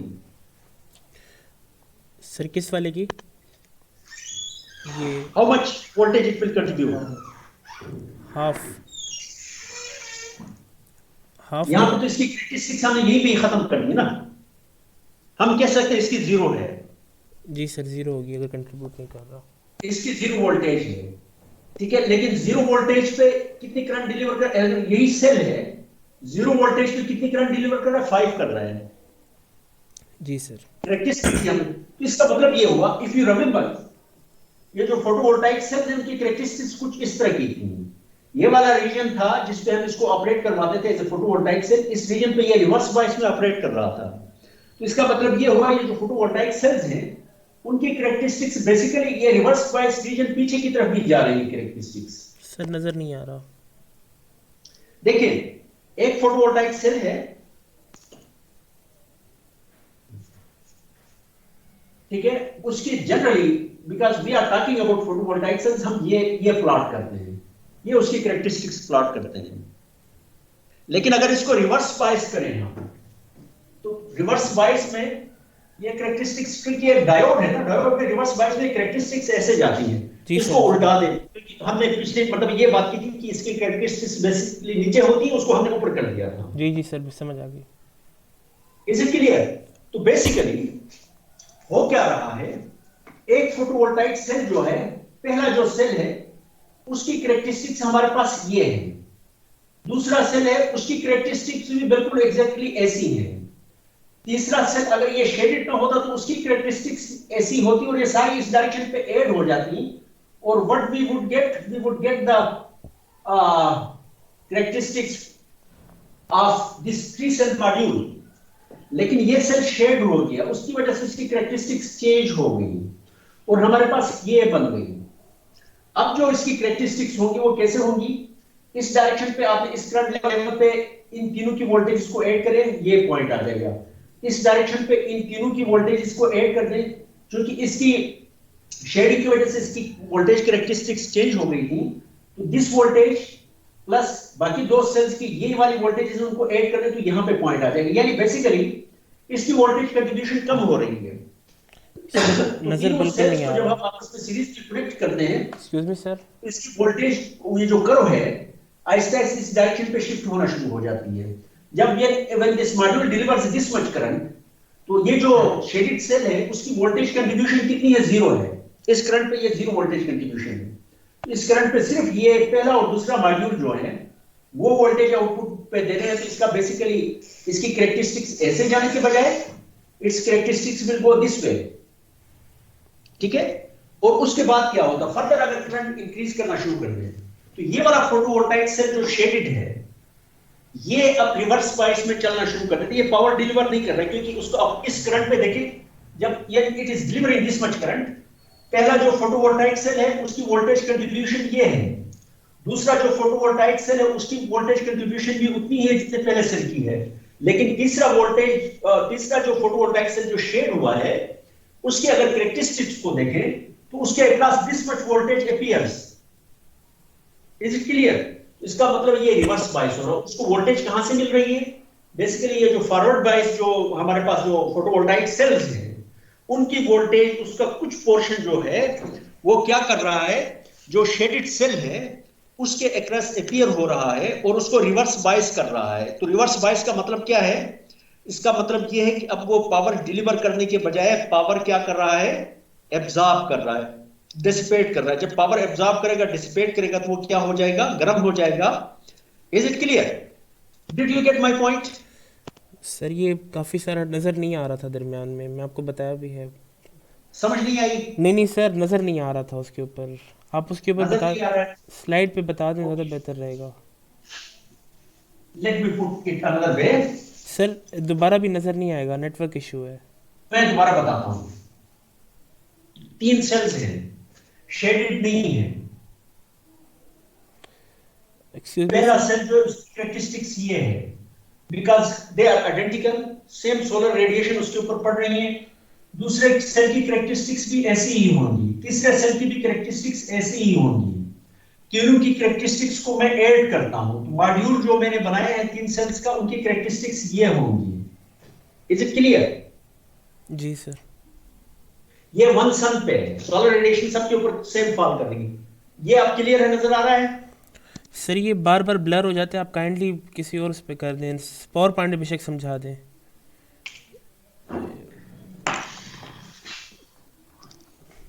नेटवर्क का प्यास में बहुत इशू है। अच्छा, तो चले मैं फिर यहाँ पे कोशिश करता हूँ। जी सर, वहाँ तो समझ आ गई, किसी हद तक इस पे समझ आ जाएगी। ठीक है, ये हमारे पास है एक सेल है, सेल 1 है। 3 सेल्स को आपने लगाया है सीरीज में। टॉप वाले को मैं सेल 1 का नाम देता हूँ, सेकंड को मैं सेल 2 का नाम दे देता हूँ और थर्ड जो है दिस इज बेसिकली सेल 3। ठीक है, इन सबको आपने सीरीज में लगाया है। We have connected them in series. Sir आप ठीक है, लाइन भी ड्रॉ कर सकते हैं। हमने सीरीज में लगाया है और सर आप लाइन टूल की मदद से यूज कर सकते हैं, लाइन और शेप्स बना क्या सकते कर हैं। सकता हूँ? लाइंस यहाँ पर बना सकते हैं आप, लाइन के ऊपर आ रहा किसे? होगा। ब्रशेस के साथ देखें, ब्रशेस के राइट पे। अच्छा चले इसको मैं देखता हूँ। राइट। ये हो गया, ये एक सेल है, फिर ये दूसरा सेल है, ये 3 सेल है। इनकी आपस में मैंने जोड़ दिया और लोड लगाया। ठीक है, पहले सेल की characteristics given at this given sun solar radiation same है। एक सेल है उसकी कैरेक्टरिस्टिक्स हमारे पास ये है। दूसरे सेल की भी इसी तरह की कैरेक्टरिस्टिक्स होंगी, आइडेंटिकल सेल्स हैं। तीसरे सेल की भी इसी तरह की कैरेक्टरिस्टिक्स होंगी। ठीक है, तो जो ये जो 3 सेल्स का जो मैं मॉड्यूल बनाया है उसकी कैरेक्टरिस्टिक्स होंगी। इन तीनों कैरेक्टरिस्टिक्स को मैं इस डायरेक्शन पे ऐड करूंगा बेसिकली। तो ये हमारे पास इस तरह की कैरेक्टरिस्टिक्स हो जाएंगी तीनों की कंबाइंड। जी सर। ठीक है, लेकिन अब मसला क्या है, एक सेल शेड हो गया है। ठीक है, तो इसका मतलब ये हुआ कि उसकी कैरेक्टरिस्टिक्स, ये जो 3 सेल्स की कैरेक्टरिस्टिक्स आइडेंटिकल थी, अब एक सेल की कैरेक्टरिस्टिक्स हमारे पास ये हो गई, ये हो गई, हाफ शेड हो गया है। ठीक है, अगर मैं अब इसको प्लॉट करना चाहूं तो प्लॉट में हम किस डायरेक्शन, इस डायरेक्शन पे गिवन करंट लेवल पे इस डायरेक्शन पे हम वोल्टेज को क्या कर रहे हैं, ऐड कर रहे हैं। तो ये जब एक हाफ शेड हो जाए तो उसकी कैरेक्टरिस्टिक्स किस तरह की होंगी, यहां से लेकर यहां तक देखें। यहां पे अगर मैं देखूं तो यहां से लेकर यहां तक शेडेड, अगर शेल शेड हो जाए या अनशेड हो जाए, इस करंट से कम अगर करंट ये डिलीवर कर रहा है तो शेड, अगर सेल शेड भी हो जाए या अनशेड हो जाए तो उसकी कैरेक्टरिस्टिक्स में कोई खास फर्क नहीं पड़ता। तो इसका मतलब है आउटपुट जो तीनों सेल्स की जो मॉड्यूल की जो करेक्टरिस्टिक्स है उसमें भी कोई चेंज नहीं आएगी। लेकिन इसके बाद हम देखते हैं जो शेडेड सेल की जो वोल्टेज कंट्रीब्यूशन है वो आहिस्ता आहिस्ता कम हो रही। तो इसका मतलब है कि उसकी वोल्टेज कंट्रीब्यूशन को टोटल जो तीनों सेल्स की वोल्टेज कंट्रीब्यूशन जो है उसमें से एक सेल की कम हो रही, तो इसकी करेक्टरिस्टिक्स इस डायरेक्शन पे चेंज होना शुरू हो जाएंगी ना, मॉड्यूल की करेक्टरिस्टिक्स बिल्कुल सर। ये कुछ ऐसे हो जाएगी। Did you get my point? जी सर, समझ आ रही है। ठीक है।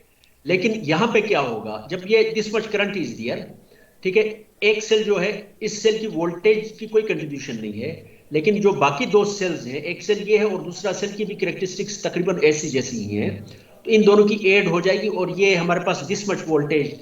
अब चूंकि इसकी कंट्रीब्यूशन जो शेडेड सेल है उसकी कंट्रीब्यूशन तो है नहीं, ठीक है, तो बाकी दो सेल्स की जो वोल्टेज होगी इस ये सेल इस करंट लेवल पे, ये सेल जो वोल्टेज दे रहा है ये सेल जो वोल्टेज दे रहा है उनकी सम ले लेंगे तो ये हमारे पास कोई वोल्टेज लेवल आ जाएगा, this much voltage level will be there.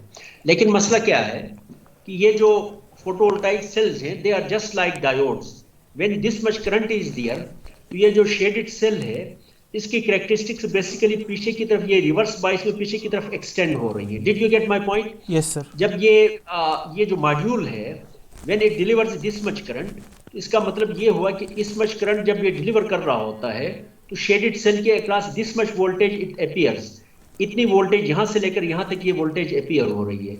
इस वोल्टेज अपीयर होने का मतलब क्या है, जो शेडेड सेल है उसके अक्रॉस रिवर्स बायस वोल्टेज आ जाता है। और वो रिवर्स बायस वोल्टेज कहां से आता है? बेसिकली ये जो फॉरवर्ड, ये जो दो सेल्स हैं जो वोल्टेज को कंट्रीब्यूट कर रहे हैं, ठीक है, एज ए सोर्स के तौर पर एक्ट कर रहे हैं, उनकी कुछ वोल्टेज ये जो सेल है शेडेड सेल है उसके अक्रॉस उसको रिवर्स बायस करते हैं बेसिकली, ठीक है। और बाकी जो सेल्स हैं, बाकी जो सेल जो शेड नहीं हुए उसका कुछ वोल्टेज इनके अक्रॉस आ जा इस शेडेड सेल के अक्रॉस आता है और बाकी कुछ रिमेनिंग वोल्टेज फिर लोड के अक्रॉस आ जाता है depending upon the load conditions. Did you get my point? जब भी कोई चीज रिवर्स बायस होती है, तो जब भी ये डायोड को रिवर्स बायस करते हैं या फोटोवोल्टाइक सेल को रिवर्स बायस रीजन में ऑपरेट करवाते हैं तो ये एज ए लोड के तौर पे एक्ट करता है। Is it clear? It dissipates power rather than becoming a source of generating power. ठीक है, it starts dissipating power. It acts as a load. Did you get my point? Yes sir, आगे समझ। ठीक है। और अगर बहुत सारे सेल्स सीरीज में लगे हुए हैं फॉर इंस्टेंस, और अगर एक मॉड्यूल है उसमें 30 सेल्स हैं, 36 सेल्स हैं सीरीज में लगे हुए हैं, और उसमें से एक cell for example half shade हो जाता है, ठीक है, और इसको मैं शॉर्ट सर्किट करता हूं, तो शॉर्ट सर्किट करंट जो मॉड्यूल की है मैक्सिमम करंट है वो जब इसमें से फ्लो करेगी तो ये जो जितने जो बाकी जो रिमेनिंग सेल्स थे जो शेडेड नहीं थे उन सब की जो वोल्टेज है उन सब की वोल्टेजेस का सम जो है वो जो शेडेड सेल है उसके अक्रॉस अपीयर हो जाता है in the reverse bias direction. जब रिवर्स बायस डायरेक्शन पे इसके अक्रॉस आ जाता है शेडेड सेल के अक्रॉस, तो शेडेड सेल बहुत ज्यादा पावर को क्या करता है, अब ये लोड बन गया है बेसिकली, ठीक है, और ये पावर को डिसिपेट करना शुरू कर देता है। जब ये पावर को डिसिपेट करेगा तो ये गर्म होना शुरू हो जाएगा। जब गर्म हो जाएगा तो कोई ऐसा इंस्टेंट हो सकता है, कोई ऐसा टाइम आ सकता है if the voltage is high enough, ठीक है, अगर सेल्स की तादाद एक खास नंबर से ज्यादा है तो ये गर्म हो जाएगा और ये जल जाएगा, हॉट स्पॉट्स इसके अंदर बनेंगे और जिसकी वजह से ये डैमेज हो जाएगा। वंस दिस गेट्स डैमेज्ड, ठीक है, उसके बाद फिर आपका सारे का सारा मॉड्यूल जो होगा that will be no more of use for you. Is it clear? इसका मतलब ये है कि अगर बहुत सारे सेल सीरीज में लगे हुए हैं और किसी एक सेल अगर उसमें से पार्शियली या कंप्लीटली शेड हो जाता है तो ये हमेशा रिवर्स बायस मोड में चला जाता है। जब भी रिवर्स बायस हो जाता है under certain current conditions of course, ठीक है, जब ये रिवर्स बायस होता है तो ये फिर पावर को डिसिपेट करता है रादर देन डिलीवरिंग पावर। जब पावर डिसिपेट करेगा तो इसका मतलब है power will heat it up, heat produce होगी और उसकी वजह से ये गर्म होना शुरू हो जाएगा and ultimately it will get damaged due to high temperature, ठीक है। तो इसलिए ये कोई किसी सेल का शेड होना ये कोई this is not something very good, ठीक है। इवन अगर पार्शियली शेड होना भी कोई अच्छी बात नहीं है। ठीक है, तो शेडिंग जिस तरह मैंने आपको बताया कि दो टाइप की शेडिंग्स हैं, एक को हम सॉफ्ट शेडिंग कहते हैं और एक को हम हार्ड शेडिंग कहते हैं। सॉफ्ट शेडिंग ये है किसी चीज का कोई साया उसके ऊपर पड़ गया है, जिस तरह आप चलते चलते मॉड्यूल के सामने आ गए, तो it is possible that some cells you are shading some cells. ठीक है, या कोई दरख्त है मॉर्निंग टाइम पे उसका कुछ साया किसी मॉड्यूल के कुछ सेल्स के ऊपर आ सकता है, या बादल गुजर रहे हैं, they are partially shading some cells. After some time of course that shading will be not there. ये सॉफ्ट शेडिंग हो गई। हार्ड शेडिंग का मतलब क्या है, बर्ड्स की ड्रॉपिंग्स हैं, इसके ऊपर कोई टहनी फॉर एग्जांपल किसी लान में आपने लगाया है, कोई टहनी उसके ऊपर फॉल करती है एंड उसके ऊपर रहती है जब तक आप उसको हटाते नहीं है, तो ये हार्ड शेडिंग है। So shading is not wanted, it may damage your cells. ठीक है, लेकिन there is a remedy. Remedy ये है कि ये जो सारे सेल्स हैं इनके अक्रॉस हम एक डायोड लगाते हैं बेसिकली। ये थोड़ा सा ये चीज आप थोड़ा सा पढ़ लें। ठीक है, हर सेल के अक्रॉस हम एक डायोड लगाते हैं। ठीक है, अब जो फोटोवोल्टाइक सेल है फॉर एग्जांपल ये 3 सेल्स मैंने सीरीज में लगाए हैं। एक सेल ये है, ठीक है, बल्कि मैं स्क्वायर यहाँ से ड्रैग करके बनाता हूँ, एक और मैं फिगर बनाता हूँ, ये थोड़ा सा मैं कंप्लीट करता हूँ, उसके बाद फिर हम जो है ना आगे अगले उस पर देते। ये एक सेल है और ये फिर मेरे पास दूसरा सेल है और ये मेरे पास तीसरा सेल है। ठीक है, और यहाँ पे इसके अक्रॉस मैंने एक लोड भी लगाया है और लेट मी कनेक्ट इट, इनको सीरीज में कनेक्ट किया। लाइन से कनेक्ट करता हूँ, लाइन का मतलब ये है कि ये सीरीज में कनेक्टेड है। ठीक है, under normal condition this terminal will be positive. ठीक है, ये टर्मिनल हमारे पास पॉजिटिव टर्मिनल होगा और ये टर्मिनल भी हमारे पास पॉजिटिव है। जब इट डिलीवर्स पावर, ये टर्मिनल भी पॉजिटिव है, ये सोर्स के तौर पे एक्ट कर रहा है। ठीक है, अगर ये कनेक्टेड है across the load for example, यहाँ मेरे पास एक लोड है। ठीक है, here I have a load, some resistive load is there. ठीक है, ये रेजिस्टिव लोड मैंने एक इसके अक्रॉस लगाया है। तो ये थोड़ा सा मुश्किल सा काम है लोड बनाना, तो एनीवे बनाना पड़ेगा। तो ये मेरे पास एक लोड है। ठीक है, ये anyway, so here is some resistive load. Is it clear?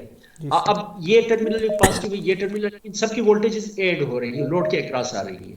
लेकिन जब ये शेड हो जाए तो ये जो दोनों सेल्स की कुछ voltage of course depending upon the conditions of current, ठीक है, कुछ वोल्टेज इसके अक्रॉस आ जाएगी, कुछ वोल्टेज इसको रिवर्स बायस करेगी। रिवर्स बायस का मतलब ये है कि इसका ये वाला टर्मिनल नेगेटिव हो जाएगा और ये वाला टर्मिनल क्या हो जाएगा, this terminal will become negative and this terminal will become positive. ठीक है, ये रिवर्स बायस हो जाएगा। तो जैसा कि कल भी मैंने प्रीवियस लेक्चर में भी मैंने आपको बताया था कि अगर पॉजिटिव टर्मिनल में से करंट अंदर दाखिल हो जाए किसी भी डिवाइसेस में, वो लोड के तौर पे एक्ट करता है, वो एनर्जी को डिसिपेट करता है। ठीक है, इसकी रेमेडी क्या है? इसके लिए हम ये करते हैं कि हर सेल के अक्रॉस हम एक डायोड लगाते हैं। ठीक है, here is a diode across this cell. ठीक है, जो कि फॉरवर्ड बायस रीजन में हम लगाते हैं, फॉरवर्ड बायस करते हैं। ठीक है, और this is the diode that is there with a single cell. ये डायोड इसके साथ भी लगाएंगे, इस सेल के साथ भी एक डायोड लगाएंगे, इसी तरह की इस सेल के अक्रॉस भी एक डायोड लगाएंगे। इसका फायदा क्या है? जब नॉर्मल कंडीशन में जब ये शेड नहीं होता है तो ये वाला टर्मिनल पॉजिटिव होता है और ये टर्मिनल नेगेटिव होता है, तो उस सूरत में ये डायोड जो है इट रिवर्स बायसेस, क्योंकि डायोड का ये टर्मिनल पॉजिटिव होता है और ये टर्मिनल नेगेटिव होता है, तो इसका मतलब इसके थ्रू करंट फ्लो नहीं कर रही है।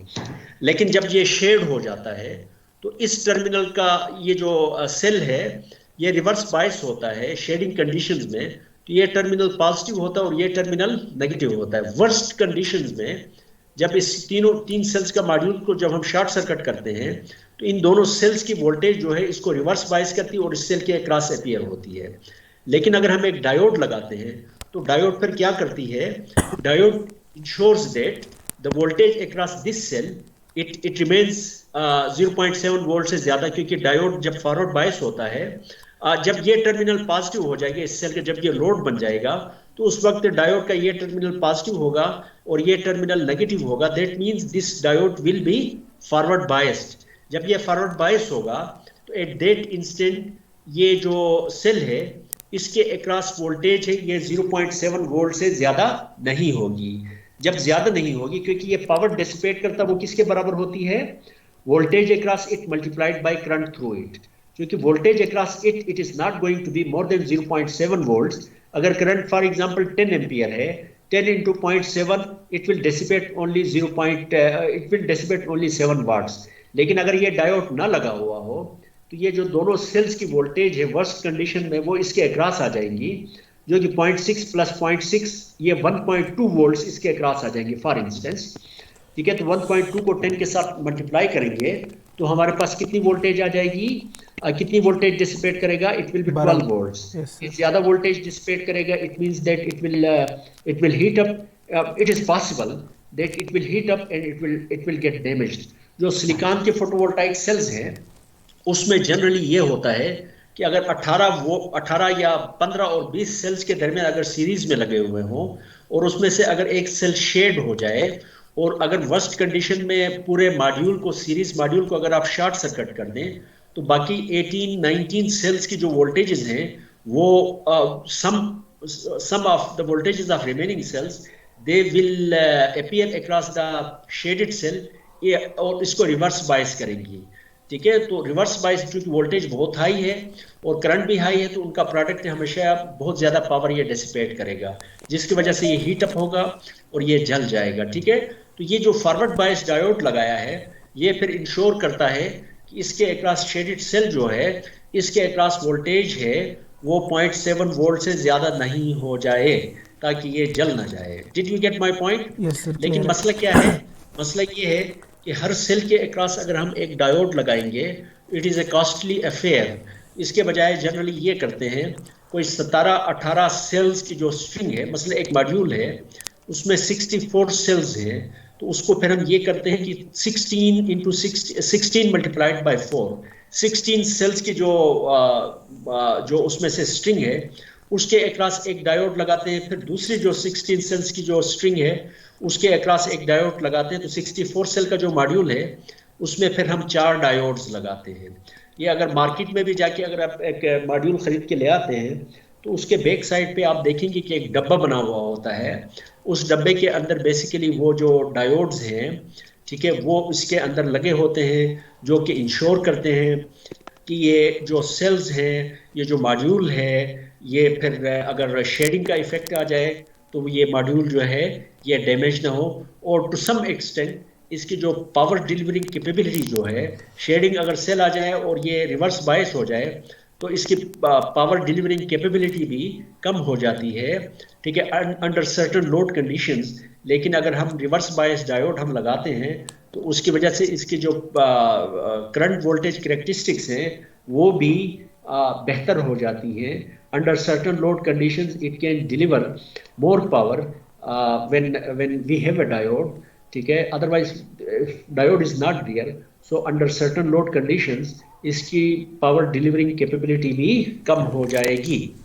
ठीक है, so this is enough I think. और बुक में जरा आप उसको पढ़ने की कोशिश करें तो वहां से इंशाल्लाह आपको काफी हद तक समझ आ जाएगी। और उसके अलावा मैं देखता हूँ कि नेट में भी अगर कोई मुझे ऐसा रिसोर्स मिल जाता है, ठीक है, तो फिर मैं आप लोगों के साथ उसको शेयर करता हूँ। Is it okay? Yes sir, समझ आ गई सर। ठीक है, बुक में देख ले, बुक में सारी चीजें मैंने डिटेल से बताई हुई है। जी सर। ठीक है, तो कितने स्टूडेंट्स हैं आज? सर आज 22 आए थे, 22 या 23 तकरीबन। अच्छा, जबरदस्त। तो इंशाल्लाह कल लेक्चर नहीं लेंगे हम, सैटरडे को ही लेंगे, और सैटरडे को फिर इंशाल्लाह देयर विल बी टेस्ट। तो सिर्फ मैं इसलिए कर रहा था ताकि मैक्सिमम स्टूडेंट्स आना शुरू हो जाएं, तो सैटरडे को इंशाल्लाह हम टेस्ट लेंगे। तो सबसे कहें कि सब आएं, वो कोई एक्सक्यूज नहीं होना चाहिए कि मेरे साथ ये मसला हो गया था, वो मसला हो गया था। Everyone must be there and there will be a test of, वो जो है टेस्ट होगा उसका कितने उसका 10 नंबर का या 5 मार्क्स का टेस्ट लेंगे इंशाल्लाह, क्विज लेंगे। ठीक है सर, एक क्वेश्चन था। जी बेटा। सर वो आपने प्रॉब्लम्स दी थी ना असाइनमेंट में, उसमें एक प्रॉब्लम है वो डिस्कस करनी थी थोड़ी सी। ठीक है, बता दें। सर वो 2.15 का सिनेरियो नहीं समझ आ रहा, मतलब मैंने कर लिया है लेकिन 2.15 उसमें आपने बताया हुआ है कि ग्रासी फील्ड है, तो ठीक है। उसमें हमने ये फाइंड करना है कि टोटल जो इंसुलेशन है वो क्या होगी। सर टोटल ठीक है। इंसुलेशन हमने पहले फाइंड किया है कि वो जो विंडो पर आ रही है वो ज़ीरो है, क्योंकि वो उसके लिए हमने बी फाइंड किया था ना। तो अब तो ठीक विंडो है। पर कोई इंसुलेशन नहीं आ रही, तो आपने सवाल में लिखा है कि उसके ऊपर टोटल इंसुलेशन फाइंड करें, तो इसकी समझ नहीं आ रही थी मुझे। चले, मैं जरा प्रॉब्लम को मुझे याद नहीं है, तो ये तो मुझे याद है कि एक विंडो है, उसमें मेरे ख्याल में ये पूछ रहे हैं कि गर्मियों में इसके ऊपर अंदर कितनी पड़ रही है, कमरे के अंदर कितनी पड़ रही है, मेरे ख्याल में इस तरह का क्वेश्चन था। सर मैं रीड कर लूँ आपके लिए।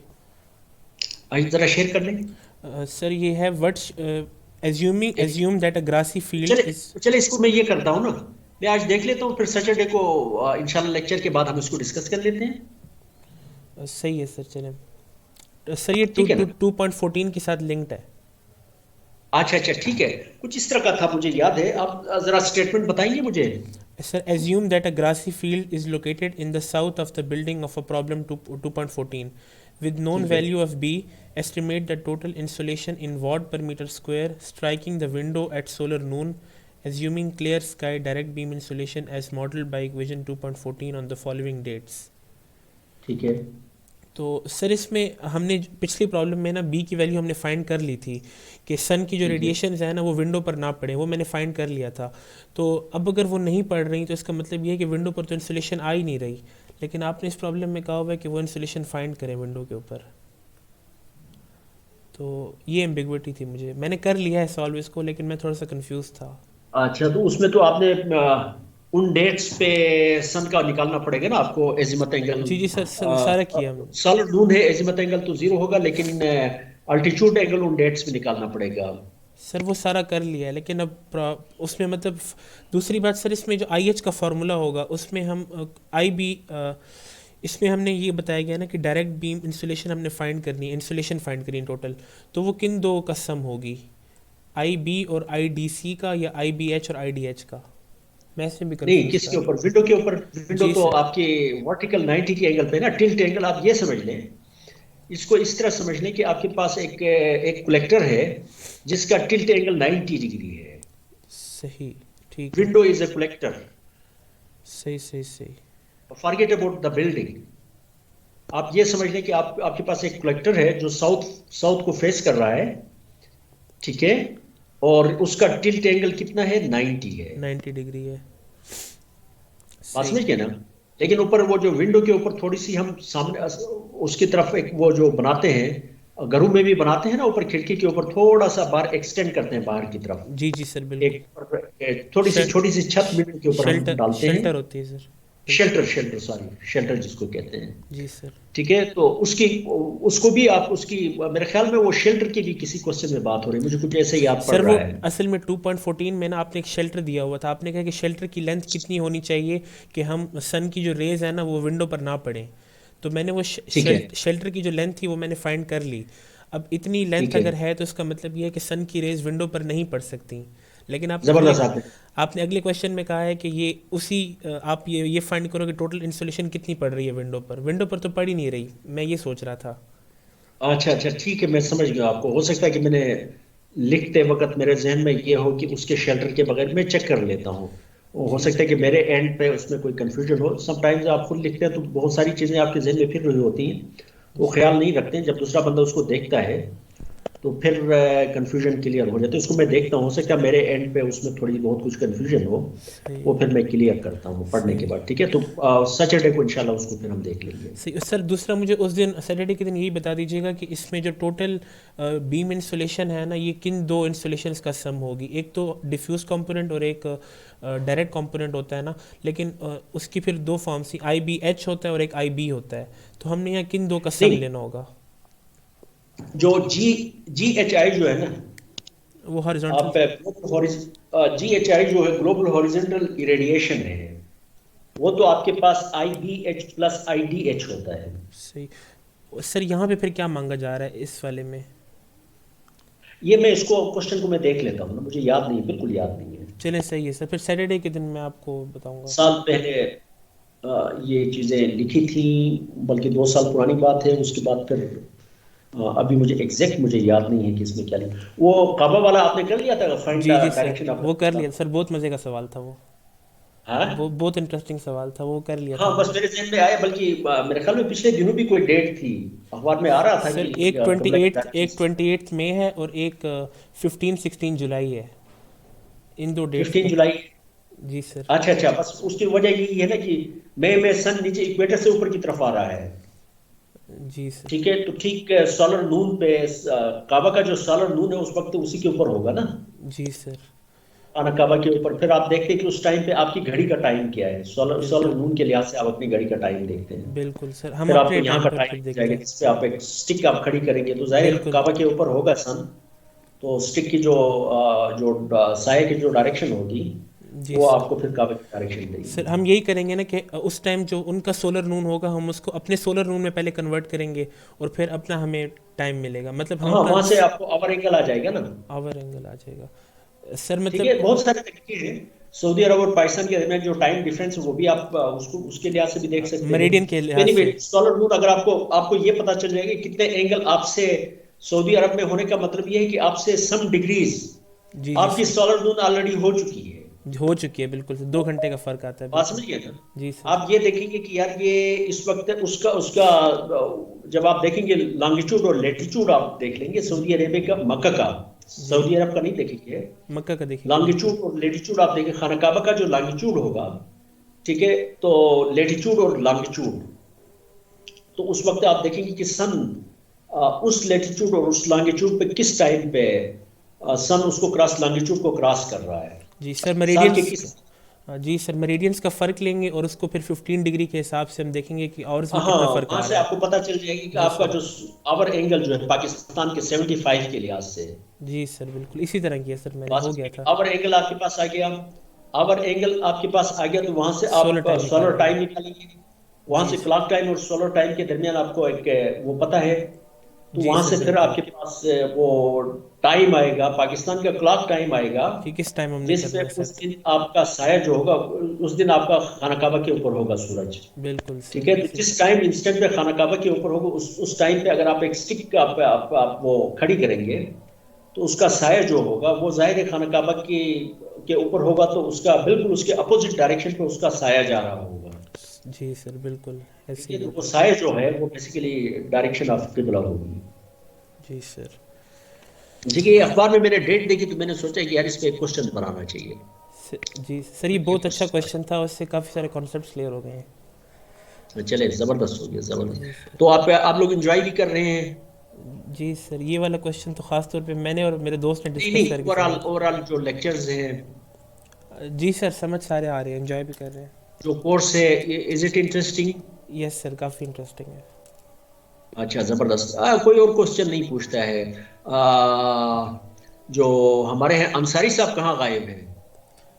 सर अंसारी साहब पता नहीं। ये रहा सर। अच्छा, अंसारी साहब बैठे हुए हैं। बस मैं तो अंसारी साहब को जानता हूँ और तैमूर को जानता हूँ, और तो कोई मेरे ख्याल में मेरे साथ किसी ने इंटरेक्ट नहीं किया है।